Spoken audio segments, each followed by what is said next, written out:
क्षेत्र की ऐतिहासिक और सांस्कृतिक पहचान माने जाने वाले गोविंदगढ़ किला के संरक्षण और पारदर्शी प्रबंधन की मांग को लेकर एक बड़ा जन आंदोलन आकार लेता दिखाई दे रहा है। इस मुहिम की अगुवाई कर रहे महाराजा पुष्पराज सिंह ने किले की ऐतिहासिक गरिमा को बचाने के लिए व्यापक हस्ताक्षर अभियान शुरू किया है।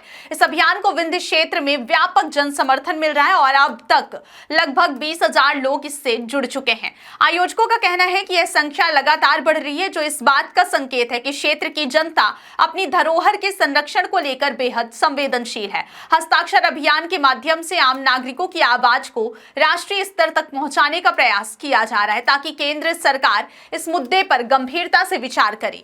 पूर्व मंत्री ने इस संबंध में प्रधानमंत्री को एक विस्तृत पत्र भी भेजा है, जिसमें गोविंदगढ़ किले के संरक्षण, संतुलित विकास और पारदर्शी प्रबंधन के लिए ठोस एवं नीतिगत कदम उठाने का आग्रह किया गया है। पत्र में स्पष्ट रूप से उल्लेख किया गया है कि किला केवल एक इमारत नहीं, बल्कि विंध्य क्षेत्र की ऐतिहासिक विरासत, स्थापत्य कौशल और सांस्कृतिक स्मृतियों का जीवंत प्रतीक है।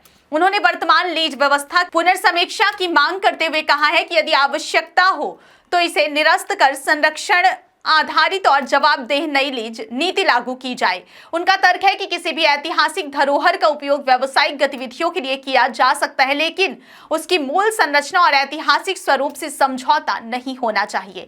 पत्र में किले की स्थापत्य विशेषताओं का भी उल्लेख किया गया। बताया गया है कि गोविंदगढ़ किले का निर्माण राजस्थान के प्रसिद्ध लेक पैलेस की तर्ज पर कराया गया है, जिससे इसकी भव्यता और शिल्प सौंदर्य का अंदाजा लगाया जा सकता है।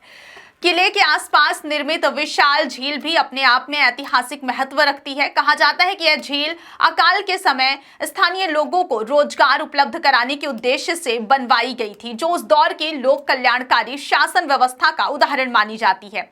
इस प्रकार किला केवल शासकीय वैभव का प्रतीक नहीं, बल्कि सामाजिक संवेदनशीलता और जनहितकारी दृष्टिकोण का भी रखता है। अभियानकर्ताओं का आरोप है कि पिछले लगभग 2 दशकों से होटल प्रयोजन के लिए भी दी गई लीज अवधि के दौरान किले के अपेक्षित संरक्षण पर पर्याप्त ध्यान नहीं दिया गया। उनका कहना है कि मूल स्थापत्य अवयव जैसे मकराना, संगमरमर, नक्काशीदार जालियां और अन्य प्राचीन संरचनात्मक तत्व समय के साथ क्षतिग्रस्त होते दिखाई दे रहे हैं। यदि समय रहते संरक्षण के वैज्ञानिक और विशेषज्ञ उपाय नहीं दिए गए तो यह धरोहर अपूरणीय क्षति झेल सकती है।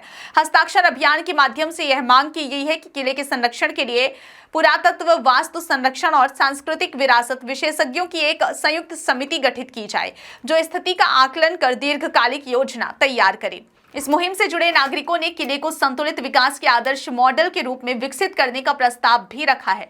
उनका मानना है कि यदि सही योजना और पारदर्शी प्रबंधन व्यवस्था लागू की जाए तो गोविंदगढ़ किला न केवल पर्यटन के लिहाज से महत्वपूर्ण केंद्र बन सकता है, बल्कि यह सांस्कृतिक, शिक्षा और विरासत संरक्षण का भी राष्ट्रीय उदाहरण बन सकता है। अभियान में यह भी मांग उठाई गई है कि किले को राष्ट्रीय स्मृति स्मारक घोषित किया जाए, ताकि इसकी सुरक्षा और संरक्षण को कानूनी मजबूती मिल सके। इसी क्रम में सफेद बाघ मोहन की समाधि स्थल को राष्ट्रीय स्तर पर संरक्षित करने की मांग भी प्रमुखता से उठाई गई।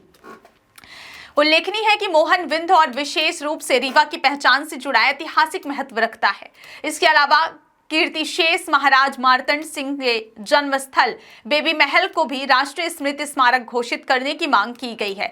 अभियानकर्ताओं का कहना है कि ये सभी स्थल मिलकर विंध्य क्षेत्र की ऐतिहासिक निरंतरता और सांस्कृतिक धरोहर का प्रतिनिधित्व करते हैं, इसलिए इनके संरक्षण के लिए एक समग्र नीति बनाई जानी चाहिए। अभियान के समर्थकों का कहना है कि यदि समय रहते ठोस कदम नहीं उठाए गए तो आने वाली पीढ़ियां इस अमूल्य विरासत से वंचित हो सकती हैं। उनका उद्देश्य टकराव नहीं, बल्कि संवाद और संवैधानिक प्रक्रिया के माध्यम से समाधान प्राप्त करना है। हस्ताक्षर अभियान इसी दिशा में एक शांतिपूर्ण और लोकतांत्रिक पहल के रूप में देखा जा रहा है। अब सबकी नजरें केंद्र और राज्य सरकार की प्रतिक्रिया पर टिकी हैं। विंध्य की जनता को उम्मीद है कि उनकी आवाज सुनी जाएगी और गोविंदगढ़ किला आने वाले वर्षों में संरक्षण और संतुलित विकास का एक आदर्श उदाहरण बनकर उभरेगा।